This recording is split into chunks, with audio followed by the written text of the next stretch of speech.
মুর্শিদাবাদে আমরা বিয়ে বাড়ি গিয়েছিলাম। ওখানে গিয়ে রাতটা কাটানোর পর পরের দিন সকালবেলা আমরা গ্রামটা ঘুরে দেখি। এই গ্রামেতে সবারই মাটির বাড়ি, দু একজন ছাড়া। এখনকার দিনে তো গ্রামে গেলেও এই মাটির বাড়ি খুঁজে পাওয়া যায় না, কিন্তু এখানে দেখে, এত কাছ থেকে দেখে আমার বেশ ভালো লাগছিল। এখানে সকালে হেঁটে হেঁটে গ্রামটা ঘুরতেও বেশ ভালো লাগছিল। রাস্তায় দাঁড়িয়ে থাকা প্রত্যেকজনই আমাদেরকে কোথা থেকে এসেছে জিজ্ঞাসা করে আমাদেরকে তাদের বাড়ি তাদের সাথে যেতে বলেন, আর কিছু খাওয়া দাওয়া করে আসতে বলেন। আমরা তো সবাইকেই না বলি।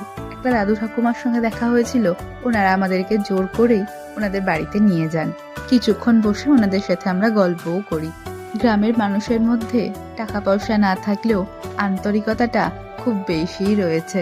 ওনারা আমাদেরকে বাড়িতে নিয়ে গিয়ে যতটা পারা যায় আপ্যায়ন করার চেষ্টা করেছিলেন। আমরাও গ্রামেই থাকি, কিন্তু এইভাবে মাটির বাড়ি এত কাছ থেকে আমরা সেভাবে কখনো দেখে উঠিনি।